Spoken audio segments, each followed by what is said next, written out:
Welcome, friends. Welcome to this briefing on updates on developments in West Asia. Today, we are also joined by officers from Ministry of Finance and Commerce. So today, we'll begin with updates from the Ministry of Finance. I would request Member CBIC, Mr. Sanjay Mangal, to give the updates. Yeah, good afternoon, friends. I would like to give some updates about the measures taken yesterday about reduction of duties on certain items of petrochemical sector. In the light of ongoing conflict in West Asia and the consequent disruptions in global supply chains, Government of India has decided to provide full customs duty exemption on critical petrochemical products for a certain period, for a period of 3 months till 30th June 2026. This measure has been taken as a temporary and targeted relief in order to ensure continued availability of critical petrochemical inputs for domestic industry, reduce cost pressures on downstream sectors, and safeguard supply availability in the supply stability in the country. This exemption is expected to benefit a large number of sectors which are dependent on petrochemical feedstock and intermediate products, which includes plastics, packaging, textiles, pharmaceuticals, chemicals, automotive components, and other manufacturing segments. This will also provide relief to consumers of final products. The expected or the calculated revenue loss arising out of these measures for the period of 3 months is about rupees 1,800 crore. While we are considering this revenue loss, we have to take into account that this has been calculated on the basis of the past trends, and considering the present fluid situation, the exact amount of revenue impact cannot be forecasted in that manner. I will also like to mention that while this decision has been taken, widespread consultations have been conducted with the concerned ministries, who have further consulted their individual sector, industries, and trade. And after that, the concerned products on which are considered to be critical for downstream industries and for different sectors, they have been identified, and the duty on all these products for a temporary period of 3 months has been reduced to the customs duty. Has been reduced to 0. So it is expected that this will ensure more price stability for these sectors, and also improve the supply chains, and will help in continued production of these critical products. Thank you. Thank you. Now I request Mr. Love Agarwal to make his presentation. So you can start with. Good afternoon friends, हम department of commerce की तरफ से इस present crisis में department की तरफ से क्या चैलेंजेस फेस किए जा रहे हैं और उससे संबंधित डिपार्टमेंट की तरफ से क्या एक्शन लिया जा रहा है वो आपको बताना चाहेंगे। हम सबको मालूम है कि स्टेट ऑफ हॉर्मूज जो हमारा समुद्री मार्ग है वह हमारे लिए कितना ग्लोबल ट्रेड के लिए कितना इम्पॉर्टेंट है। विश्व का 20% क्रूड ऑयल, नेचुरल गैस और एलपीजी उस रास्ते से जाता है। इंडिया के संबंध में अगर हम देखें तो 45% हमारा क्रूड इंपोर्ट और 90% हमारा एलपीजी इंपोर्ट नॉर्मली इस पैसे से पास होता है। तो इस समय पर जबकि कुछ पोर्ट्स काफ़ी क्लोज हो गए हैं और साथ में जब ये पोर्ट्स क्लोज होते हैं तो उससे एक एडिशनल चैलेंज हमारे लिए आता है कि यूरोप या यूएस बाउंड जो हमारा कार्गो है उसको भी लॉन्ग रूटिंग करनी पड़ सकती है। इस टाइप का चैलेंज इस समय ट्रेड की तरफ से हम लोग फेस कर रहे हैं। इसी के साथ ही हमारे लिए ज़रूरी है कि हम ये समझें कि गल्फ कोऑपरेशन काउंसिल इस पर्टिकुलर एरिया में हमारा काफ़ी विस्तृत, एक काफ़ी डिटेल्ड रूप से हमारी एक ट्रेड एक रिलेशनशिप हमारी बनी हुई है। अगर हम देखें तो 178 बिलियन ट्रेड अगर 2024-25 की थी, जिसमें से कि 56 बिलियन के करीब हमारा वहाँ पर उस एरिया में एक्सपोर्ट था। तो उस समय पर जबकि जैसे कि हमने इसमें दर्शाया है आपको कि चाहे यूएई हो, सऊदी हो, ओमान हो, हर कंट्री के साथ हमारा एक डिटेल्ड ट्रेड रिलेशन, एक बहुत डेप्थ में होने वाला ट्रेड रिलेशंस है। तो हमने देखा कि जब यह चैलेंज हम सब लोगों के सामने आए तो कुछ सेक्टर्स स्पेसिफिकली प्रभावित हो सकते हैं, जैसे कि James and jewellery, pharma, agriculture primarily rice, engineering goods, chemical and plastics and petroleum products. और इसी से संबंधित अगर हम उस सेक्टोरल इम्पैक्ट को देखें तो हम पाते हैं कि इन पर्टिकुलर सेक्टर्स में काफ़ी एक stress in terms of trade हम लोगों ने महसूस किया है। फूड एंड एग्रीकल्चर में जैसे पेरिशेबल हो सकते हैं, बासमती, उनके पेमेंट चैनल, उनके क्रेडिट साइकिल इम्पैक्ट हो सकते हैं, फर्टिलाइज़र से जो कि हमारा यूरिया अंडर स्ट्रेस आ सकता है। इसी तरह इंजीनियरिंग गुड्स में हम जो कि हमारा ये गल्फ एरिया हमारा लार्जेस्ट मर्चेंडाइज एक्सपोर्ट कैटेगरी है और ये हमारी एक की मार्केट है, तो वहाँ पर भी हमारे को वेसल रूटिंग से, हमारे ट्रांजिट डेज, वॉरेज सरचार्ज से हमारे चैलेंजेस बढ़ सकते हैं। जेम एंड ज्वेलरी हम आप सबको बताना चाहेंगे, नॉट ओनली हमारे लिए एक बहुत मेजर एक्सपोर्ट मार्केट है, हमारे लिए एक सोर्सिंग हब भी है, तो वहाँ पर हम चैलेंज महसूस कर सकते हैं। इसी तरह से वर्ल्ड का लार्जेस्ट इंपोर्टर हैं हम लोग crude oil, natural gas and LPG, और उससे रिलेटेड हमारे चैलेंजेस हम लोग के सामने हैं। सिमिलरली केमिकल एंड पेट्रोकेमिकल्स और फार्मास्यूटिकल ये सेक्टर हैं जो कि इस समय स्ट्रेस में आ सकते हैं। ऐसे समय पर जब ये चैलेंज हम लोग के सामने था तो ज़रूरी था कि हम कुछ फैसिलिटेशन मेजर स्टेट के लिए लेकर आएँ, तो उससे संबंधित मैं आप सबको बताना चाहूँगा। Next slide. तो जैसे ही ये चैलेंज हम सब लोगों के सामने आए तो डिपार्टमेंट ऑफ कॉमर्स की तरफ से एक इंटरमिनिस्ट्रियल ग्रुप का 2 मार्च को ही हमने गठन किया, जो कि एक प्रोएक्टिव वे में एक होल ऑफ गवर्नमेंट अप्रोच से हम लोग कैसे एक चैलेंज को असेस करें और उसको ट्रेड के इम्पैक्ट को कैसे जो हो सकता है नेगेटिव हो सकता है कैसे मिनिमाइज कर सकते हैं। इस पर्टिकुलर इंटरमिनिस्ट्रियल ग्रुप में डिपार्टमेंट ऑफ कॉमर्स के साथ साथ हमारे मिनिस्ट्री ऑफ पोर्ट से, रिजर्व बैंक ऑफ इंडिया से, department of industry, financial services, external affairs, petroleum, central board of indirect taxes and customs और रेलवेज, इन सबसे संबंधित अधिकारियों के द्वारा हम लोग प्रतिरोज सुबह 10 बजे मिलते हैं और एक रियल टाइम इंटरमिनिस्ट्रियल कोऑर्डिनेशन से रिलेटेड कार्य करने के हम प्रयत्न करते हैं। अब तक करीब 20 से अधिक मीटिंग इस पर्टिकुलर इंटरमिनिस्ट्रियल ग्रुप द्वारा की जा चुकी हैं। एक फोकस सब ग्रुप, क्योंकि पेरिशेबल आइटम्स भी इस पर्टिकुलर एरिया में जाती हैं, तो एक फोकस सब ग्रुप हम लोगों ने बनाया जो कि पेरिशेबल कार्गो मूवमेंट को भी कोऑर्डिनेट कराता है, ट्रेड के साथ बात करके उनको सपोर्ट प्रोवाइड कराता है। इसी तरीके से हमने वेस्ट एशिया क्राइसिस के लिए एक डेडिकेटेड डेस्क का भी गठन किया है, जिसके लिए एक टोल फ्री हेल्पलाइन है मंत्रालय की तरफ से और एक ईमेल है जिसमें कि हमारे सभी संबंधित जो एक्सपोर्टर्स हैं, जो हमारी एक्सपोर्ट प्रमोशन काउंसिल है, अगर उनको कोई भी चैलेंज होता है वो हमें बताते रहते हैं। और इसी के साथ ही डिपार्टमेंट ऑफ कॉमर्स के साथ मिलते हुए हम जितनी भी हमारी कॉमोडिटी मिनिस्ट्री हैं, चाहे वो केमिकल हो, चाहे वो फर्टिलाइज़र हो, पेट्रोकेमिकल हो या इंडस्ट्री डिपार्टमेंट हो, हम उनसे कोऑर्डिनेट करके कॉमोडिटी लेवल स्ट्रेस को समझते हुए उससे रिलेटेड सपोर्ट प्रोवाइड कराने का कार्य करते हैं। जैसे कि अभी मेरे सीनियर कुलीग ने बताया कि central board of direct taxes से साथ मिलते हुए अब तक काफ़ी कार्य किए जा चुके हैं, चाहे वो रिटर्न कार्गोज रिलेटेड सपोर्ट हो, चाहे वो custom clearance and facilitation committee हो, इस सारे कार्य को इंटरमिनिस्ट्रियल ग्रुप के द्वारा हम लोग उनके सपोर्ट से कर रहे हैं। इसी तरह पोर्ट्स के द्वारा SOPs, जैसे कि मेरे कुलीग आज आपको इससे पहले भी बता चुके हैं, चाहे कार्गो हैंडलिंग हो, पेरिशेबल की हैंडलिंग हो, वेवर हो, उससे रिलेटेड कार्य किया जा रहा है। इसी के साथ ही अगर हम दूसरे डिपार्टमेंट को देखें तो एक्सटर्नल अफेयर से मिलते हुए हम लोग गल्फ पोर्ट अथॉरिटी से कार्गो फैसिलिटेशन का कार्य कर रहे हैं। पेट्रोलियम में हमारा इमरजेंसी सेल एक्टिवेटेड है, जो कि आपको डेली उसके बारे में बताया जाता है। डिपार्टमेंट ऑफ फाइनेंशियल सर्विसेज हम बैंक और इंश्योरेंस के साथ मिलकर कार्य कर रहे हैं। रेलवेज की तरफ से मिलते हुए हमने कॉनकोर और इनलैंड कंटेनर डिपोज के साथ कार्य किया है, जिससे कि हमारे जो प्रोडक्ट्स हैं उनका इंटरनल मूवमेंट विद इन देश हम उसको कोऑर्डिनेट कर सकें, और पर्टिकुलरली जो हमारे स्ट्रैंडेड एक्सपोर्ट्स थे, कंटेनर्स थे, उनको हम सपोर्ट प्रोवाइड कर सकें। इसी तरह इंडस्ट्री डिपार्टमेंट के द्वारा हम लोग सर्विस इंप्रूवमेंट ग्रुप के तहत कार्य करते हैं। और रिजर्व बैंक, जैसे कि आप सबको अवगत है, पिछले 2 दिनों में ही कई सर्कुलर इशू किए गए हैं, जिससे ट्रेड को, चाहे वो जो क्रेडिट पीरियड है उसकी समय अवधि, प्री शिपमेंट और पोस्ट शिपमेंट एक्सपोर्ट क्रेडिट की समय अवधि बढ़ाई गई है।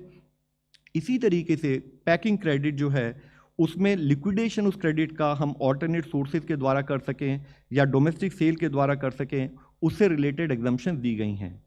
इसी समय पर डिपार्टमेंट ऑफ कॉमर्स की तरफ से भी कुछ की इंटरवेंशन ट्रेड को सपोर्ट करने के लिए किए गए हैं। आप सबको अवगत है कुछ स्कीम्स जैसे कि एडवांस ऑथराइजेशन और export promotion for capital good, in scheme के द्वारा हम एक्सपोर्ट फैसिलिटेशन करते हैं, एक्सपोर्ट्स को सपोर्ट करते हैं। और उसमें ड्यूटी फ्री इंपोर्ट किया जा सकता है इनपुट्स का, ताकि हम एक्सपोर्ट्स को बढ़ावा दे सकें। ऐसे समय पर उसकी समय अवधि को, एक जो उसका एक पीरियड होता है, उसको हमने 3 महीने, क्योंकि हमारे को एक्सपोर्ट कम्युनिटी से ये रिक्वेस्ट आई थी, तो उसको बढ़ाया गया है कि वे 3 महीने की अधिक अवधि में भी अपना एक्सपोर्ट कमिटमेंट फुलफिल कर सकते हैं। कोई लाइसेंस या कोई एडिशनल पेनल्टी पे नहीं करना है, जिससे कि उनको फ़ायदा हुआ कि उनकी सप्लाई चेन बनी रहे, उनके शिपिंग डिसरप्शन के समय में जो डिलेज हैं वो मैनेज कर सकें, और साथ ही उनकी बिजनेस कंटिन्यूटी को हर्ट ना हो। इसी तरह से हमारी एक मुख्य स्कीम है जिसको हम रॉटेप कहते हैं, जिसके अंतर्गत हम जितने भी सेंट्रल, स्टेट और लोकल टैक्सेस होते हैं जो कि किसी और स्कीम में रीइंबर्स नहीं होते, लेकिन अगर वह एक्सपोर्ट के लिए इस्तेमाल किए जाते हैं तो उसको सरकार रीइंबर्स करती है। उसमें जिस फरवरी के समय में उन टैक्सेस का परसेंटेज घटाकर 50% किया गया था, लेकिन जब ये वॉर की सिचुएशन हम लोगों के सामने आई तो उसको हमने 23 मार्च से फिर से रिस्टोर किया, जिससे कि जो हमारे एक्सपोर्टर्स हैं, अगर वो राइजिंग फ्रेट, इंश्योरेंस या इनपुट कॉस्ट के चैलेंज को जब अगर वो इस समय मैनेज कर रहे हैं, तो उनकी प्राइस कॉम्पिटिटिवनेस बनी रहेगी और वो ग्लोबल ट्रेड को कंटिन्यू कर सकते हैं।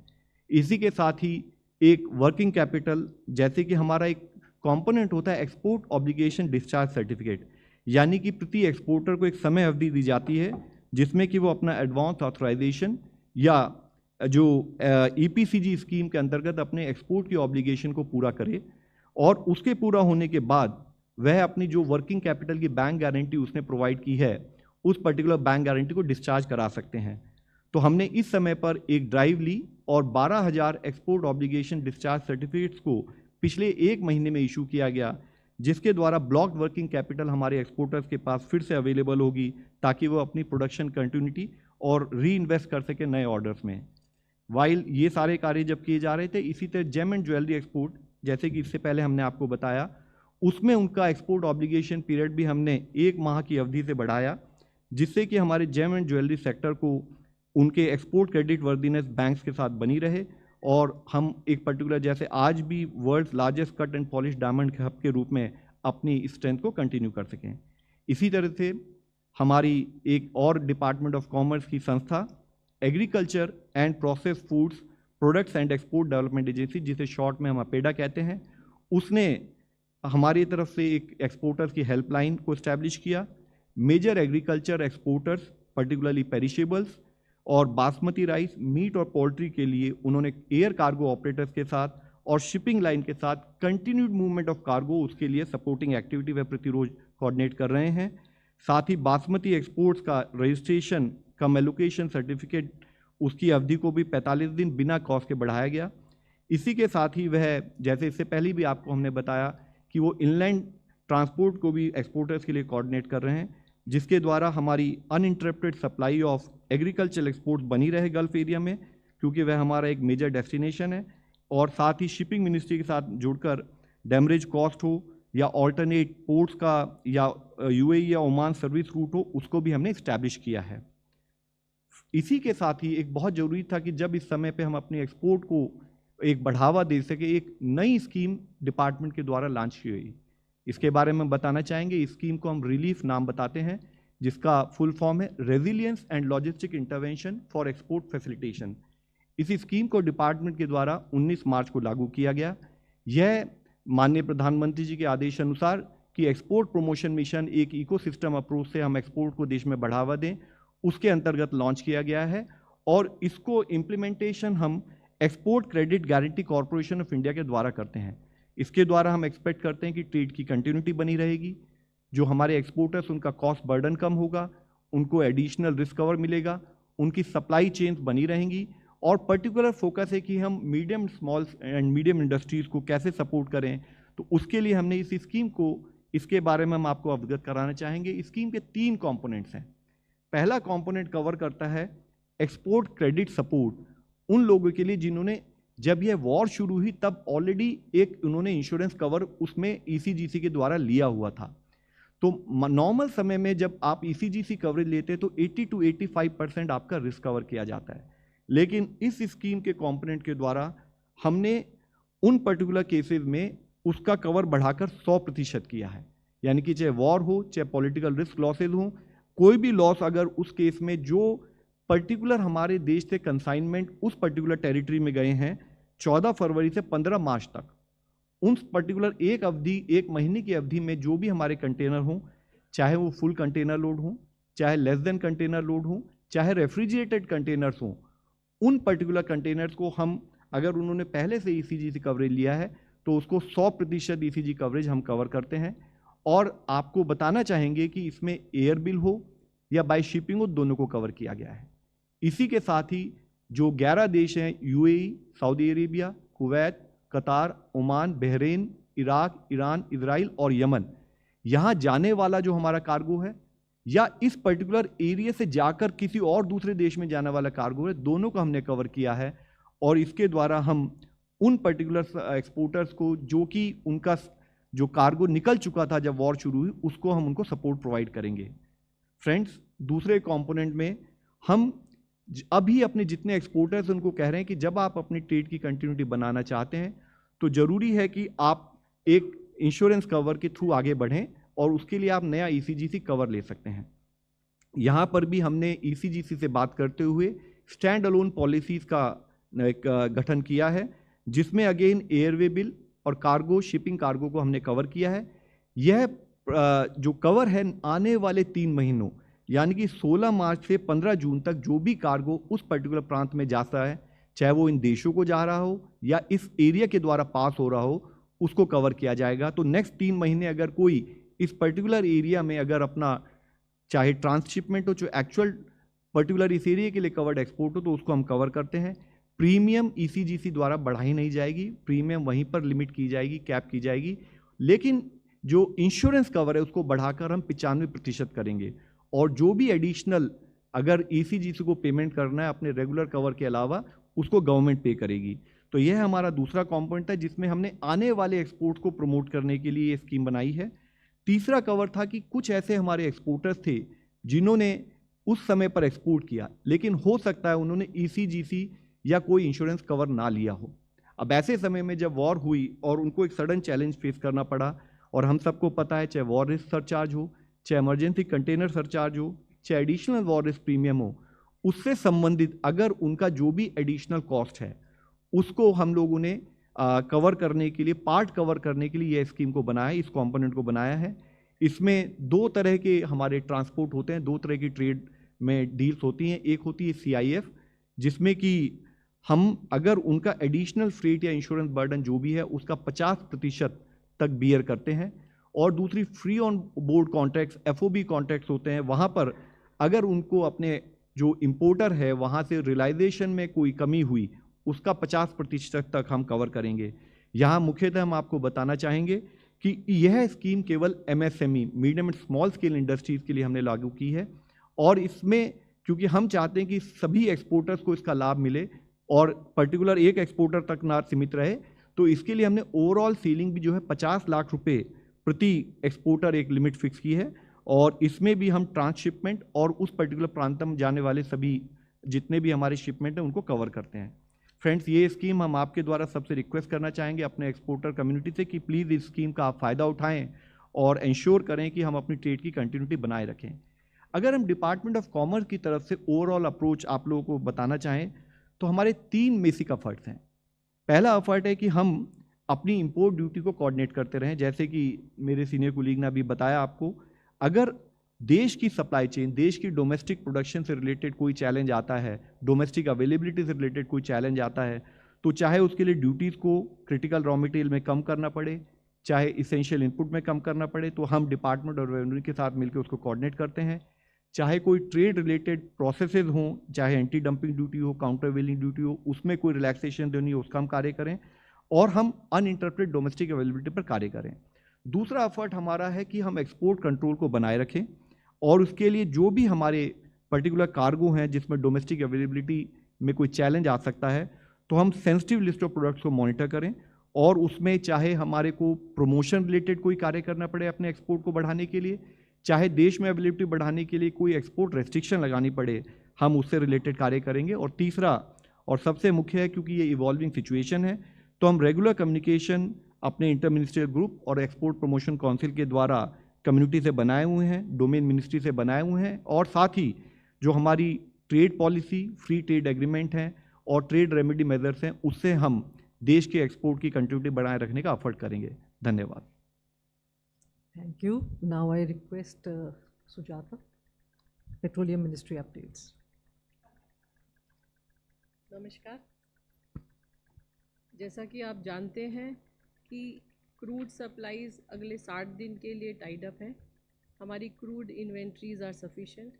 रिफाइनरीज मैक्सिमम कैपेसिटी पर ऑपरेट कर रही हैं। इस संबंध में मैं ये भी बताना चाहूँगी कि कुछ इस तरह की खबर सुनने को मिली कि सल्फ़र की सप्लाईज में कुछ इशू है। मैं ये बात क्लियर कर देना चाहती हूँ कि क्योंकि हमारी रिफाइनरीज मैक्सिमम कैपेसिटी पर ऑपरेट कर रही हैं, इसलिए सल्फ़र की कोई शॉर्टेज नहीं है। हमारे रिटेल आउटलेट्स नॉर्मल ऑपरेट कर रहे हैं।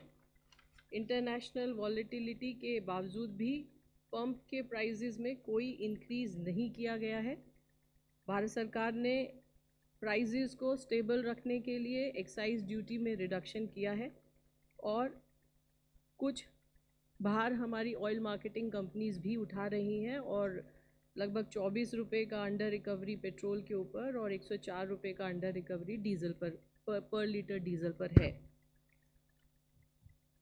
इसके अलावा नेचुरल गैस की सप्लाई डोमेस्टिक कंज्यूमर्स को 100% एश्योर्ड है और जैसा कि मैं आपको बताती आ रही हूँ कि भारत सरकार ने पीएनजी के एक्सपेंशन के लिए कई सारे कदम उठाए हैं। ये इसलिए भी ज़रूरी है कि इससे हमारे एलपीजी के ऊपर जो प्रेशर है वो ईज़ आउट होगा।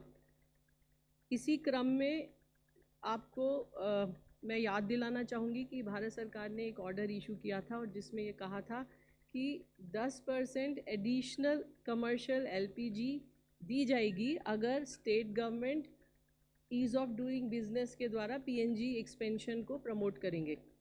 इस संबंध में मैं ये बताना चाहूँगी कि लगभग 8 स्टेट्स और 8 स्टेट्स को एडिशनल एलोकेशन दिया जा रहा है और 3 स्टेट से एप्लीकेशन आया है जो अंडर कंसिडरेशन है। पिछले एक माह में लगभग 3,33,000 पीएनजी कनेक्शंस दिए गए हैं, उनको गैस सप्लाई की गई है। इसके अलावा 2,90,000 नए कनेक्शन भी दिए गए हैं और 3,61,000 के आसपास न्यू रजिस्ट्रेशन भी प्राप्त हुए हैं। एलपीजी के सप्लाई के संबंध में मैं ये बताना चाहूँगी कि पेट्रोल और डीजल की तरह ही इंटरनेशनल वॉलेटिलिटी के बावजूद प्राइसेस आर स्टेबल। कोई एलपीजी घरेलू सिलेंडर के दाम में कोई इंक्रीज़ नहीं किया गया है। किसी भी डिस्ट्रीब्यूटर पर ड्राई आउट नहीं है और सभी डिस्ट्रीब्यूटर्स के पास पर्याप्त एलपीजी उपलब्ध है। लगभग 95% रिफ़िल बुकिंग ऑनलाइन प्राप्त हो रही है और लगभग 85% डिलीवरी ऑथेंटिकेशन कोड के द्वारा दी जा रही है। आपको याद होगा मैंने कहा था कि भारत सरकार ने एक ऑर्डर भी इशू किया है और उसमें ये कहा गया है कि अगर किसी उपभोक्ता के पास पीएनजी और एलपीजी दोनों कनेक्शन है तो वो पीएनजी सरेंडर करें। इस संबंध में मैं बताना चाहूँगी कि एक पोर्टल है mypngd.in। इस पोर्टल पर उपलब्ध इंफॉर्मेशन के अकॉर्डिंग लगभग 12,400 लोगों ने एलपीजी कनेक्शंस को सरेंडर किया है।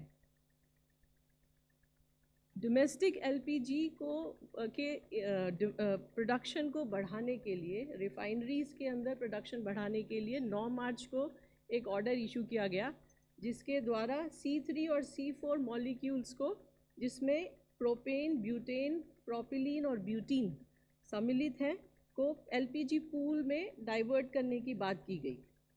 किंतु अब department of pharmaceutical, department of food and public distribution, department of chemical and petrochemical से प्राप्त रिक्वेस्ट्स के आधार पर CHT को की एक कमेटी बनाई गई है और उसका काम है कि अगर कुछ एलपीजी मॉलिक्यूल्स को अगर डाइवर्ट करना है तो वो कितना करना है, इन सभी डिपार्टमेंट से बात करने के बाद।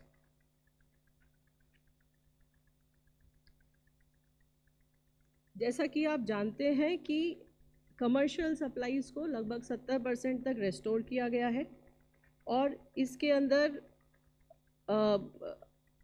Restaurants, dhaba, hotel, canteen, subsidise canteen, state run canteen को प्रायोरिटाइज़ किया गया है। इसके अलावा 5 किलो का सिलेंडर माइग्रेंट लेबर को देने की भी बात की गई है, प्रायोरिटाइज़ करने की। इस संबंध में लगभग 23 मार्च से लगभग 4,30,000 5 किलो के सिलेंडर सेल किए गए हैं। कुछ इस संबंध में शिकायतें प्राप्त हुई हैं और हम इसमें we are looking into the matter that how to streamline the entire system. इसके अलावा कमर्शियल एलपीजी भी 14 मार्च से लगभग 60,000 टन कमर्शियल एस्टैब्लिशमेंट्स को दी गई है।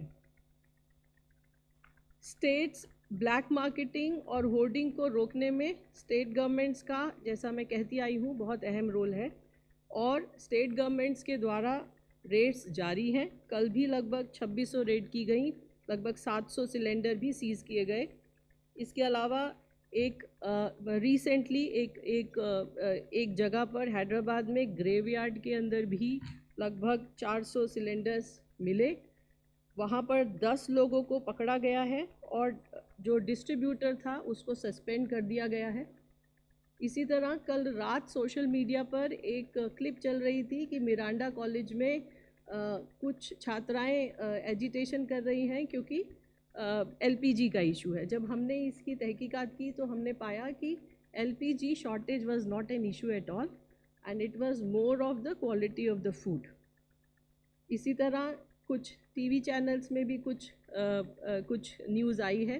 They are all under investigation and actions will be taken as per the investigation report.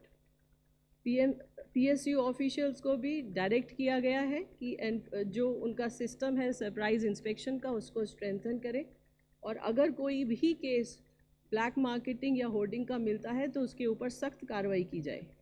Oil marketing companies ने लगभग 600 show cause notice LPG distributors को दिए हैं और लगभग 18-19 डिस्ट्रीब्यूटर्स को सस्पेंड भी किया है। अंत में मैं आप सभी के द्वारा देशवासियों को कहना चाहूँगी कि सप्लाईज़ पर्याप्त है, कृपया आवश्यकता अनुसार क्रय करें और पैनिक बाइंग से बचें। धन्यवाद। Thank you, Sujata. Now I would request Ministry of Shipping to give the updates.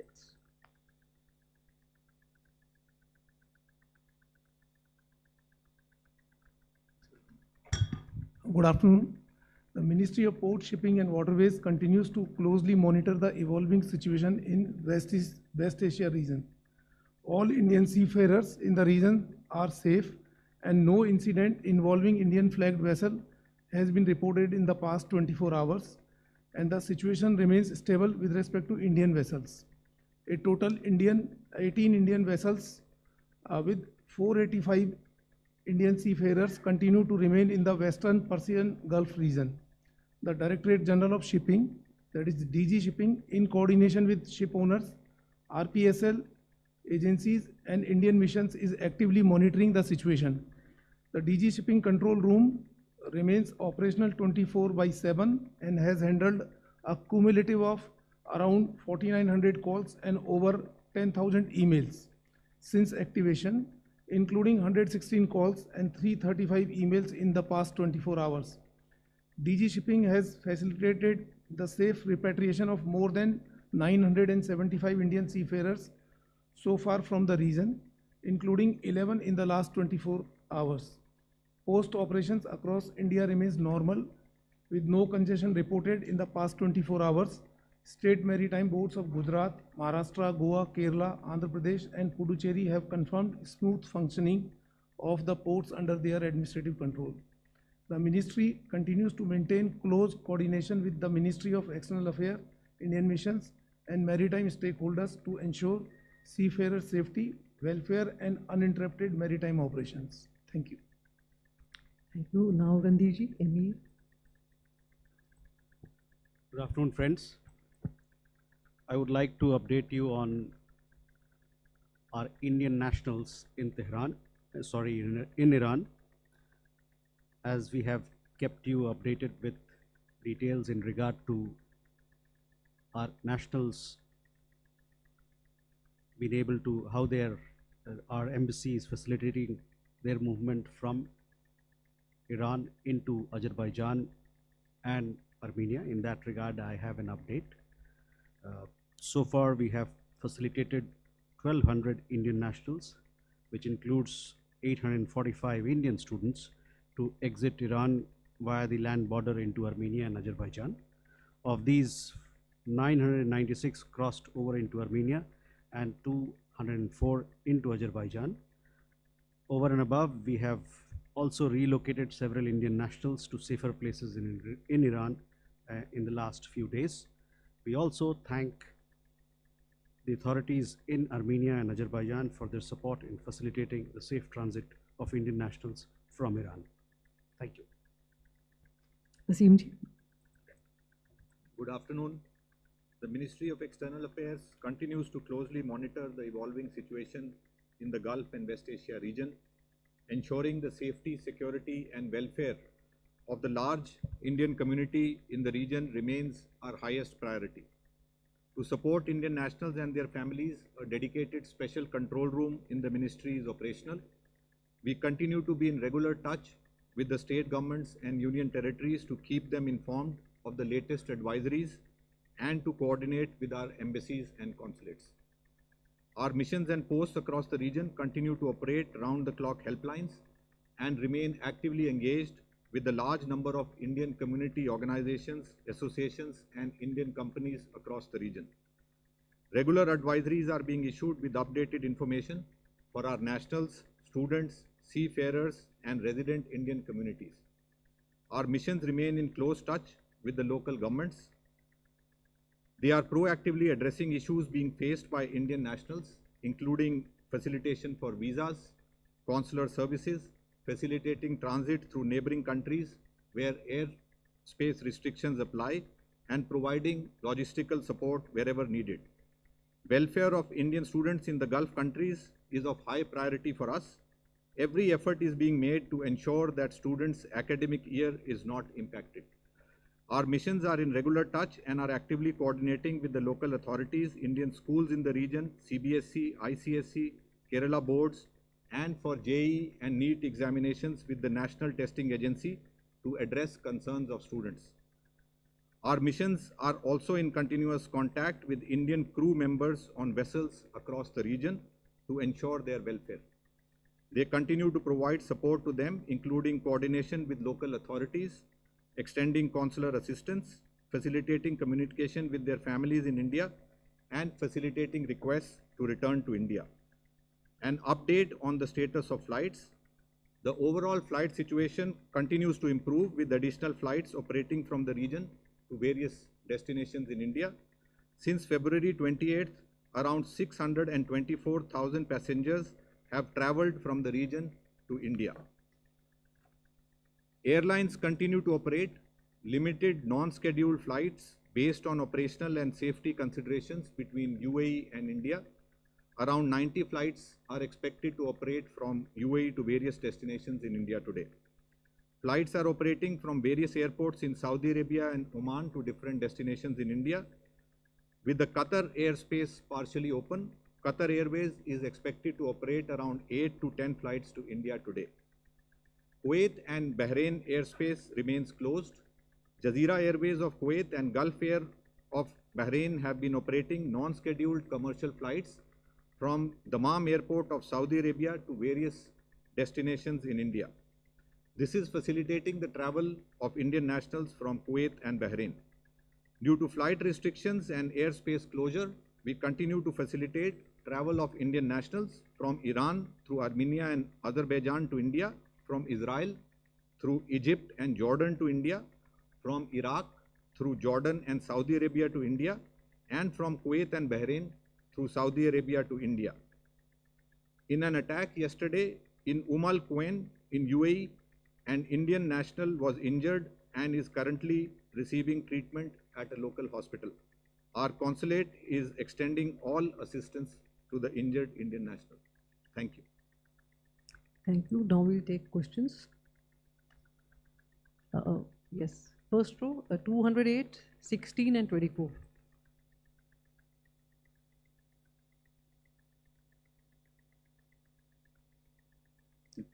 Hi, Sukalp from the Indian Express. First question is to Sujata ma'am. Ma'am, with the ATF price cut, not the price cut, sorry, with the partial pass on of the price, could you help us with what would be the current under recovery level on ATF for OMCs for domestic flights? And also, is there a plan that the government is working on supporting the OMCs, since they're also incurring heavy under recoveries on petrol, diesel, as well as domestic LPG? Second question to Kandhari sir. There's a bit of a confusion regarding the SAED that was imposed on diesel and ATF exports last week. If you could, sir, please clarify whether that applies to Reliance Industries Limited's SEZ refinery. Whether exports from the SEZ refinery are also going to be taxed. And third question to Mangal sir. This vessel that is purportedly carrying Iranian crude is its AIS signals show that it's now very close to Gujarat. So if you could give us some sort of a confirmation whether that's indeed coming to India. Thank you.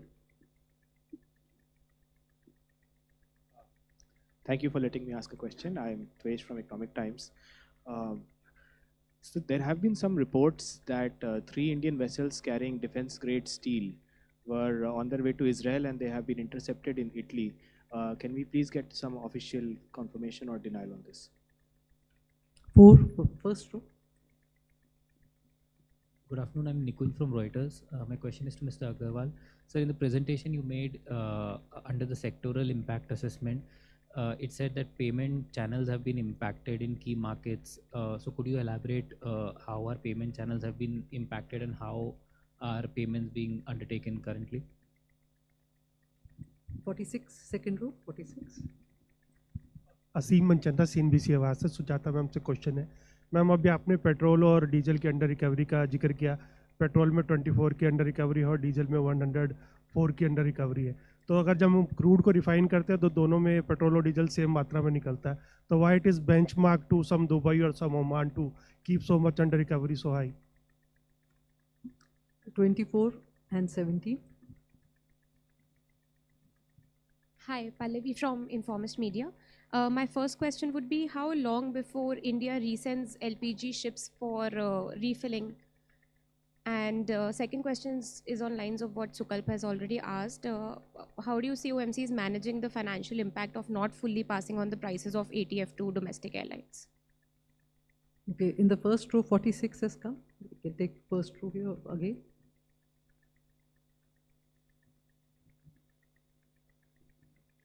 Hi, thank you. A couple of questions. I'm Arzadi from PTA. One for Sujata ma'am. You talked about propylene being made available to petrochemicals and other sectors. And I understand the ministry has already passed an order last evening for making available polypropylene. Will it impact LPG production, and how much of polypropylene is being diverted for that? One. Second question to CBIC. What is the impact of the SEZ order that was issued yesterday, revenue implications for that as well? Thank you. Okay, we'll take 17 and 49 and then we can have the answer.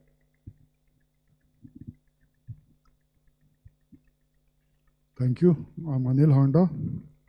Two questions. One man on the ethanol blending. Is the ministry thinking of reviewing the percentage of ethanol blending in petrol? And second, on the currency volatility, if you could give some further inputs on how you're going to control the price.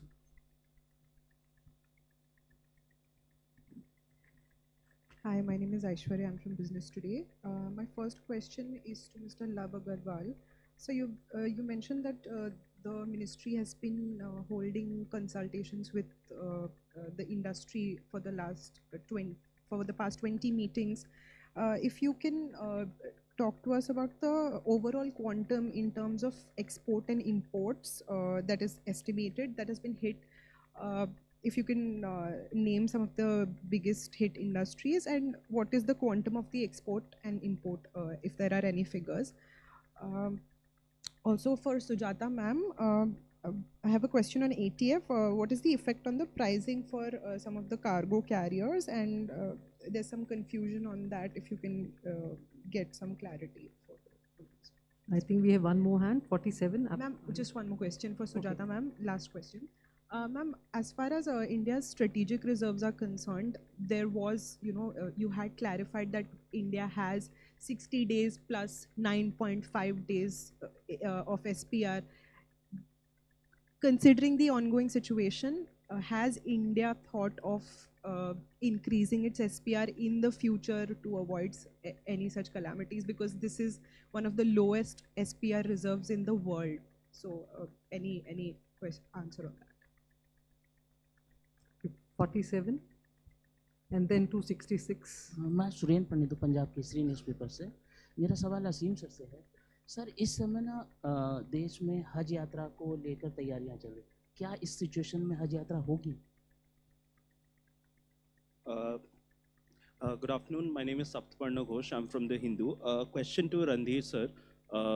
The other day we had we had a televised thing coming in from US President Donald Trump, and there was a retort from Iran as well. So how are we looking at that situation as of now, and are we looking to place in any kind of mechanisms to safeguard ourselves against the constant retort that's happening?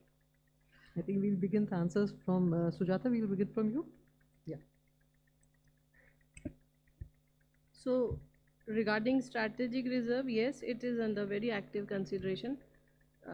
What best could be done, and we will inform you at the appropriate time also.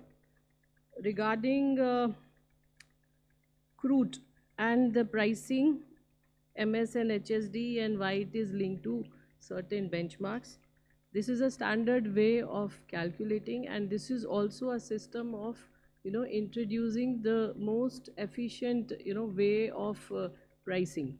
So what is the price at which the world is producing and selling, and what is the price at which you are able to sell? So that's the short answer of this. LPG, yes, you know that we are in a war situation and 60% of our supplies are affected. And precisely to protect the domestic consumption, on 9th March it was decided that not only the LPG production will be increased, but it will be used for the domestic consumers. But then there are certain other sectors which also need some of these molecules, and thereby this decision has been taken. And there will be an impact on the supplies available for domestic, but it will be ensured, and it has been ensured, that although the supplies to the domestic consumers are not affected. You just heard it is told that duties have been reduced on some of the petrochemical products. I hope things will, I'm very, very hopeful it will all, give very good results to us.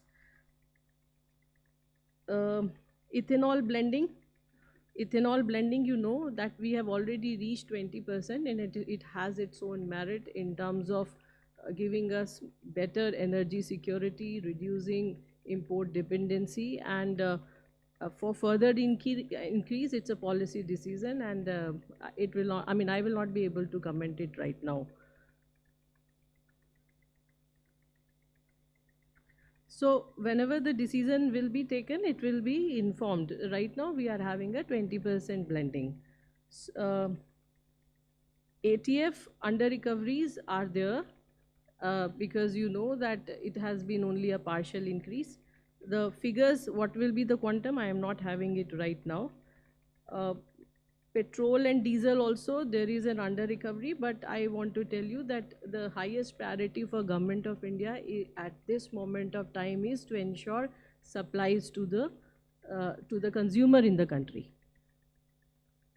Thank you.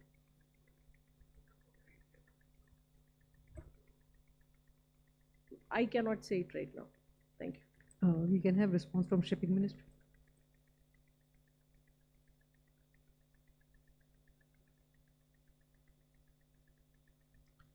As you know that we are coordinating with Ministry of PNG for bringing the energy vessels from the west side of Strait of Hormuz. And as regard to this vessel, about this having Iranian oil, we do not have any specific information about this. Thank you. There was a question about whether the special additional excise duties and the additional excise duties RIC are applicable on special economic zones. As per judicial pronouncements on this issue, the special additional excise duty and additional excise duties are not applicable on special economic zones. For the next question on the SEZ to DTA, my senior colleague will answer. Regarding the question of revenue impact of this new exemption notification for DTA clearances by SEZ units, I would like to say that you take a look at it in this manner, that this measure has been taken to allow SEZ units to utilize their capacity in a better manner and to make some clearances, some additional clearances to DTA units, which they could not export because of trade disruptions. And for that, some concessional duty has been given. So if you look at the revenue impact, it is going to be additional DTA clearances, and there will be some duty which will be coming, while there simultaneously is a concession on duty vis-a-vis the present rates. So in that sense, no revenue impact can be calculated for that as such. There is some additional duty and there is some concession.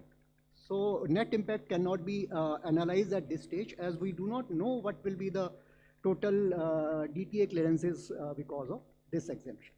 Thank you.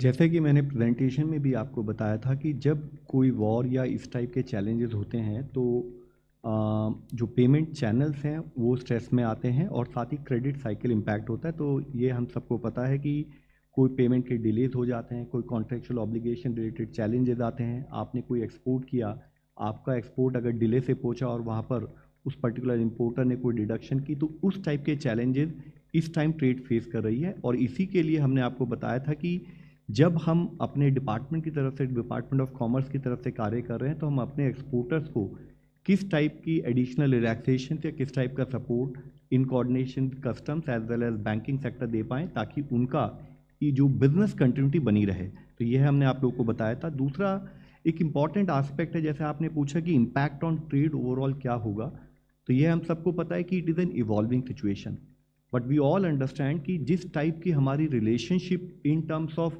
Trade है in the Gulf countries and also the fact कि इस particular area से हमारा transshipment भी काफ़ी quantity में होता है, तो यह एक्सपेक्टेड है कि ट्रेड डेफिनेटली कोई ना कोई एक चैलेंज हम मेजर लेवल पर फेस कर रहे हैं। और उसके लिए ही हमने आपको दिखाया था कि चाहे वो हमारी जेम एंड ज्वेलरी सेक्टर हो, चाहे हमारा एग्रीकल्चर प्रोडक्ट्स हों, मरीन प्रोडक्ट्स हों, हमारे मीट प्रोडक्ट्स हों, इंजीनियरिंग गुड्स हो, केमिकल्स हों, और इवन एनर्जी सेक्टर जिसके बारे में हम बात कर रहे हैं, इन पर्टिकुलर सेक्टर्स के लिए काफ़ी स्ट्रेस है और उसी के लिए उसको ईज करने के लिए हम कार्य कर रहे हैं। हमारा उस पर्टिकुलर रीजन में depth and breadth of trade relation is very high, तो that is why obviously any challenge in that particular area will have a impact in terms of कि हम उसको कैसे मैनेज करें, उसमें अपने एक्सपोर्टर्स को हम कैसे सपोर्ट करें ताकि वे अपनी बिजनेस कंटिन्यूटी मेंटेन कर पाएँ। There was a question on the annual Hajj pilgrimage. I can inform you, like every year, preparations are ongoing for the Hajj pilgrimage in 2026. Our consulate in Jeddah and our embassy in Riyadh are working in close coordination with the Ministry of Minority Affairs, the Saudi Ministry of Hajj, and all concerned agencies for the preparation this year. We will keep you informed in this regard. Thank you. Randeep ji, you have to add something?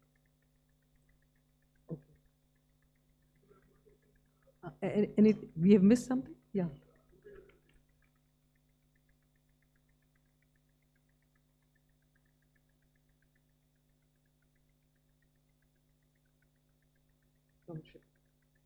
No, we do not have any information on this.